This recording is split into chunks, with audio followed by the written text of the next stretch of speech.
In a grand room in Berlin, in the year 1884, a group of powerful European men sat around a long table. Maps of Africa lay open before them. With rulers and pens, they started drawing lines, as if they were slicing a birthday cake. Only this cake was never theirs to begin with. Not a single African was in the room. Not one voice from the continent they were dividing.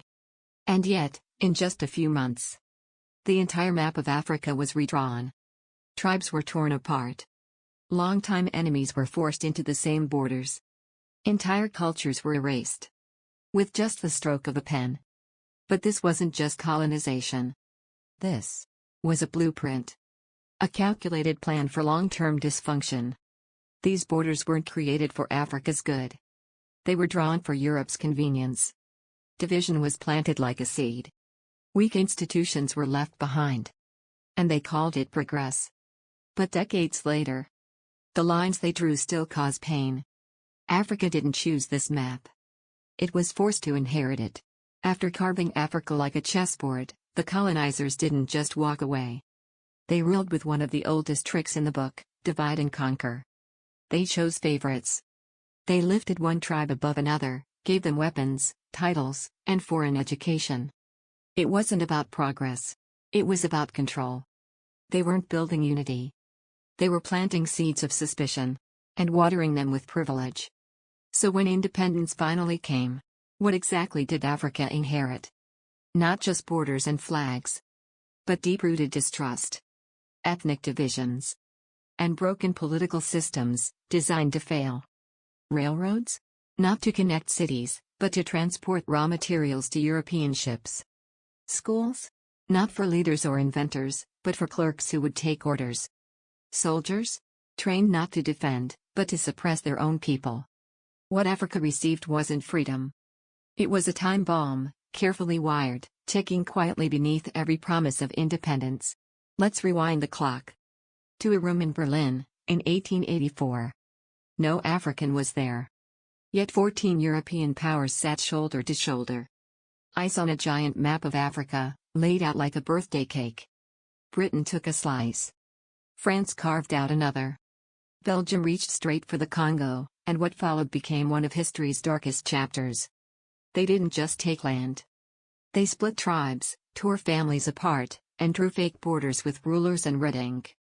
Suddenly, ancient enemies were forced into one nation, while united communities were scattered into different countries. And when independence came, the chains didn't vanish. They just became invisible. Weak economies, puppet presidents, and heavy debts replaced the old empires. But the masters still pulled strings, just with suits and contracts instead of whips and guns. The Berlin Conference didn't end in 1885. Its legacy? Still shaping Africa's pain, today. This wasn't just colonization. It was long-term economic sabotage, disguised as civilization. Africa got its flags. It got its anthems. It even got presidents who looked like the people. But real independence? That's where the story gets murky. Because when the colonizers packed their bags, they didn't really leave. They stayed, through contracts, corporations, and currency.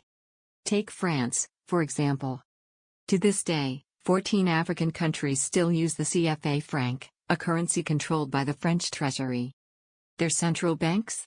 Still answer to Paris. And their reserves? Held in French accounts. That's not freedom. That's financial colonization with a fresh coat of paint. And then there's foreign aid. It sounds noble. But look closer, most of it's a boomerang. Tied to conditions, handed to Western contractors, and ends up back where it came from.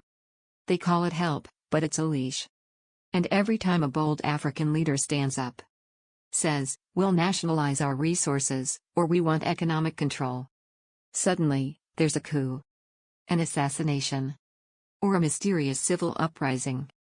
Like Patrice Lumumba in the Congo, gone. Thomas Sankara in Burkina Faso, silenced. Even today, resistance is met with chaos. This isn't a conspiracy. It's a pattern. A playbook. Independence? It was the stage costume. But behind the curtain, the puppeteers never let go. And that's just one part of the story. In part 2, we'll uncover the modern traps, the silent wars of debt, the role of China, the IMF strings, and how Africa's wealth still fuels foreign empires. So if this opened your eyes, let me know in the comments. I'd love to hear what you think. And make sure to smash the like button, share and subscribe so you don't miss what comes next. Because the truth? It's deeper than they ever taught us.